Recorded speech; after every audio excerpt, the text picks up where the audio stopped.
नमस्कार, मैं खुशी और आप देख रहे हैं अपना राष्ट्रीय न्यूज। आइए नजर डालते हैं आज की बड़ी खबर पर। 99% नंबर लेकिन काला अक्षर भैंस बराबर, जज के शक होने पर खुली पोल। देश भर में ऐसे कई मामले सामने आ चुके हैं जिनमें सरकारी विभाग में काम करने वाले लोग सही से पढ़ लिख भी नहीं पाते हैं, लेकिन इसके बावजूद वो सरकारी नौकरी कर रहे हैं। इन मामलों को देख सभी के मन में सवाल उठता है कि आखिर बिना सही से पढ़े लिखे वो कैसे भर्ती हो गए या फिर उन्होंने प्रतियोगी परीक्षा को कैसे पास किया। अब ऐसा एक मामला कर्नाटक से सामने आया है। इस मामले के सामने आने के बाद कई लोग हैरानी जता रहे हैं। 10वीं में 99% नंबर होने के बाद भी सही से पढ़ लिख नहीं पाता शख्स। दरअसल कर्नाटक के कोप्पल के जेएमएफसी कोर्ट के एक जज के कहने पर स्थानीय पुलिस ने अदालत के एक चपरासी के खिलाफ जांच शुरू की। ये तब हुआ जब हाल ही में जज साहब को उनके दफ्तर में काम करने वाले चपरासी पर शक हुआ। 30 साल का प्रभु नाम का चपरासी सही से न पढ़ पाता है और न ही लिख पाता है। लेकिन हैरानी की बात यह है कि 10वीं में उसने 99.5% नंबर हासिल किए हैं।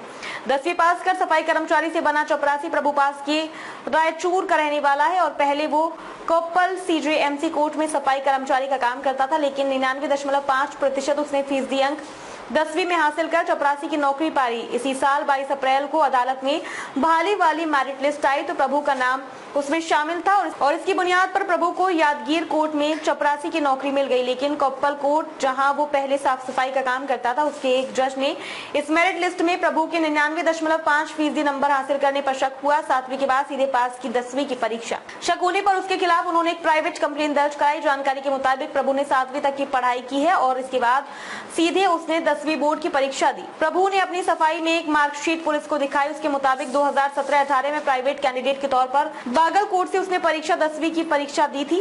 ये परीक्षा दिल्ली एजुकेशन बोर्ड की तरफ से आयोजित की गई थी। जज के मुताबिक फर्जी सर्टिफिकेट के जरिए सरकारी नौकरी हासिल करने से प्रतिभाशाली छात्रों को न सिर्फ निराशा होती है बल्कि ये उनके साथ नाइंसाफी भी है। जल्दी पुलिस इस मामले में रिपोर्ट दाखिल करेगी।